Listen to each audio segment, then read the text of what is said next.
सभी को जय श्री राधे, जय श्री श्याम, जय श्री राधा वल्लभ। आज हम पुनः उपस्थित हैं एक नई कथा के साथ, एक नए ज्योतिर्लिंग की कथा के साथ। जो हमारा द्वादश ज्योतिर्लिंग का सत्र चल रहा है, उसी में आज हम पंचम ज्योतिर्लिंग भगवान केदारनाथ की कथा को श्रवण करने वाले हैं। आज सभी ज्योतिर्लिंग की विशेष महिमा है, परंतु कहते हैं कि सभी के हृदय की एक इच्छा होती है।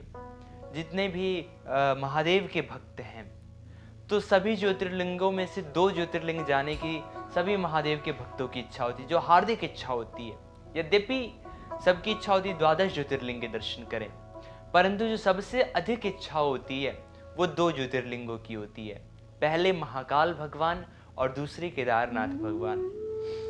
कहते हैं कि स्कंद पुराण में भगवान केदारनाथ में भगवान शिव कहते हैं, हे माता पार्वती से कहते हैं, हे उमा, ये जो केदारनाथ क्षेत्र है, ये जितना प्राचीन मैं हूं उतना ही प्राचीन ये क्षेत्र है। अब सोचिए, हमारे महादेव तो अनादि, इसका तात्पर्य ये जो तीर्थ केदारनाथ क्षेत्र है ये भी अनादि है। और कहते हैं कि भगवान शिव कहते हैं कि हे पार्वती, मैंने यहीं पर ब्रह्म स्वरूप को प्राप्त करके सृष्टि की रचना की थी। ब्रह्मा जी को सृष्टि रचना के आदेश दिया था और सृष्टि को मैंने यहीं से उत्पन्न किया था। अर्थात केदारनाथ जो है एक तरीके से इस सृष्टि का जनक भी है। इस कारण से केदारनाथ की महिमा बड़ी अनंत है। और केदारनाथ की कहते हैं कि इस जो भूमंडल है, भूमंडल का स्वर्ग है वो, और वहाँ की वायु कहते हैं स्वर्ग की वायु। कहते हैं केदारनाथ में स्वर्ग की हवा प्रवाहित होती है, स्वर्ग की वायु प्रवाहित होती है। और यदि आप केदारनाथ जाएं तो केदारनाथ जाने में आपको क्षण क्षण में प्रतीत होगा कि महादेव सदैव हमारे साथ हैं। तो आइए श्रवण करते हैं कि भगवान केदारनाथ का जो दिव्य ज्योतिर्लिंग वहाँ पे विराजमान है, उनकी क्या कथा है। ये बात है उस समय की जब महाभारत युद्ध विश्राम हुआ।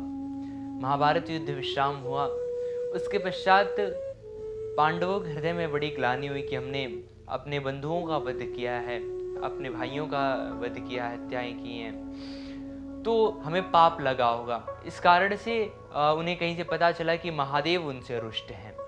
अब जब ये बात पता चला तो फिर वो महादेव को ढूंढते ढूंढते हुए निकले। तो महादेव उस समय वृषभ का रूप बना करके महादेव झुंड में मिल गए वृषभों के। और उसके पश्चात अब क्या हुआ कि वो सारे झुंड एक गुफा के अंदर प्रवेश कर गए, एक शिला के मध्य प्रवेश कर गए। अब जब वो गुफा का द्वार था, पांडवों ने विचार किया अब कैसे पहचाने महादेव इनमें से कौन। तो फिर भीमसेन ने क्या किया, विशाल रूप धारण करके जैसे गुफा का मुख है उसे अपने पैरों के नीचे कर लिया। अब अन्य पशु तो उस गुफा से बाहर निकल आए, परंतु महादेव कैसे पैरों के नीचे से जाएं। अब पांडव समझ गए कि हो ना हो यही हमारे भोलेनाथ हैं। पांडव जैसे समझे तो जैसे पांडव महादेव की ओर बढ़े, जैसे महादेव की ओर बढ़े तो महादेव भूमि में जाने लग गए। तो भीमसेन ने जो वृषभ का ये पीछे का पीठ होता है उसे पकड़ लिया, और जैसे उसे पकड़ लिया तो मुख जो था वो बाहर निकल गया। श्री पशुपतिनाथ भगवान में भगवान के उस मुख का दर्शन होता है। और जो भगवान का पिछला हिस्सा था वो आज केदारनाथ में ज्योतिर्लिंग के रूप में हमें दर्शन प्राप्त होता है। भगवान केदारनाथ, तो भगवान उनसे प्रसन्न हो गए पांडवों से, और केदार क्षेत्र में महादेव की वहाँ स्थापना हुई। इस कारण से भगवान का नाम केदारनाथ पड़ा। जो केदार क्षेत्र के स्वामी हूँ वो भगवान केदारनाथ। अब महाराज पांडवों से बड़े प्रसन्न हुए, बोले वरदान मांग लीजिए। पांडवों ने कहा प्रभु, जो भी मुझे अपने भाइयों के वध करने से पाप लगाओ उसके प्रायश्चित का उपाय बताइए। आप ऐसी कृपा करिए कि वो पाप कट जाए, और आप कृपा पूर्वक ऐसी कृपा करिए कि अब आपका ये जो रूप है, ये जो दिव्य ज्योतिर्लिंग यहाँ पे स्थापित हुआ है, वो सदैव यहीं पर विराजमान रहे। पांडव कहते हैं महाराज, हे भोलेनाथ, आगे कलयुग आने वाला है। कलयुग में जीव अन्य साधन तो कर नहीं पाएगा। कलयुग में यदि जीव विचार करे कि हम तपस्या करेंगे, वन में जाके तप करेंगे, तो वो नहीं कर सकता। क्यों? शरीर में इतनी सामर्थ्य ही नहीं, शक्ति ही नहीं। और कोई विचार करे कि हम तो यज्ञ करेंगे महाराज, तो यज्ञ में कहते हैं जो सबसे प्रमुख वस्तु होती वो पवित्रता। अब हमें वस्तुएं पवित्र नहीं मिलेंगी तो हम यज्ञ भी अच्छे से नहीं कर पाएंगे। तो कलयुग में और कोई ऐसा साधन नहीं बचेगा जिससे जीव अपना कल्याण कर ले। तो आप कृपा पूर्वक यहाँ पे विराजमान होइए और यहाँ पर विराजमान होकर के आप सभी जीवों के ऊपर कृपा करिए और सदैव यहीं पे विराजमान रहिए। तो पांडवों की निवेदन करने से महादेव वहीं पर विराजमान हो गए।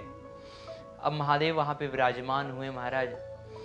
तो कहते हैं कि केदारनाथ भगवान की ऐसी महिमा है कि यदि आप बद्रीनाथ भगवान के दर्शन करने गए हैं और यदि आपने केदारनाथ भगवान के दर्शन नहीं किए तो बद्रीनाथ भगवान के दर्शन विफल माने जाते हैं। कहते हैं उन दोनों का यदि आपने दर्शन किया तभी वो दर्शन पूर्ण माना जाता है। अब यदि इसके पीछे का रहस्य देखें तो बद्रीनाथ में भगवान नारायण और केदारनाथ में साक्षात भगवान शिव। तो मानी यहाँ की ऐसी मान्यता भाव है कि भगवान शिव जो हैं उनके आराध्य भगवान नारायण सभी जानते हैं और भगवान नारायण के आराध्य भगवान शिव। तो हम जब दोनों का दर्शन करते हैं तो उससे वो पूर्ण दर्शन का लाभ प्राप्त होता है। और केदारनाथ के विषय में जितना कहें, जितना वर्णन करें उतना ही महाराज कम है, क्योंकि केदारनाथ भगवान की ऐसी महिमा। केदारनाथ भगवान में आज भी यदि आप वहाँ पे जाएं, दर्शन करें महादेव के, क्षण क्षण में प्रतीत होता है कि महादेव हमारे साथ हैं। यदि वहाँ की वायु भी प्रवाहित हो रही है तो वहाँ की वायु भी ऐसी प्रवाहित होती है मानो महादेव को स्पर्श करके वो वायु आ रही हो, महादेव के चरण कमलों की सुगंध लिए हुए वायु आ रही हो। वहाँ की प्रकृति, वहाँ के जो श्रृंखलाएं पर्वत की, वो सभी ऐसी लगती हैं जैसे साक्षात महादेव विराजमान हो। महादेव का ऐसा दिव्य स्वरूप केदारनाथ भगवान में विराजमान है। केदारनाथ में पंच केदार है महादेव के, और भी स्वरूप है वहाँ पर। और वहीं केदारनाथ में महादेव का एक दिव्य मंदिर है। कहते हैं वहाँ पर आज भी प्रकृति स्वयं महादेव का सदैव जलाभिषेक करती रहती है, सदैव महादेव के ऊपर जल गिरता रहता है। और महादेव की जब आप परिक्रमा करेंगे तो आपको अन्य भी महादेव के दिव्य दिव्य स्थलियाँ हैं, महादेव के शिवलिंग हैं जिन्हें आप दर्शन कर सकते हैं। तो केदारनाथ की महाराज ऐसी महिमा।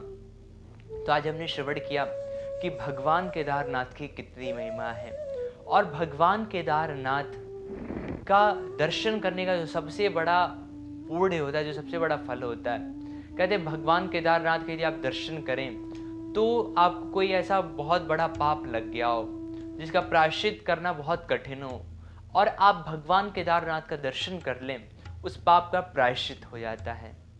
इसी के साथ आज की वाणी को मैं यहीं पर विश्राम देता हूँ, कथा को विश्राम देता हूँ और अंततः आप सभी से निवेदन करता हूँ कि यदि आपके आसपास कोई धार्मिक स्थल हो, कोई ऐसा क्षेत्र हो, कोई ऐसी आस्था का केंद्र हो, आस्था के केंद्र बिंदु हो जहाँ पर भगवान से जुड़ी हुई कथाएं हों, कई ऐसे स्थान हैं जिसके विषय में अधिकतर लोग नहीं जानते और आपके हृदय में इच्छा हो कि अधिक से अधिक लोग वहाँ के विषय में जानें, तो आप वहाँ की संपूर्ण जानकारी हमारी मेल आईडी पे हमें मेल कर दें या फिर हमें व्हाट्सएप कर दें और हम शीघ्र प्रयास करेंगे कि उसके ऊपर भी एक वीडियो बनाएं।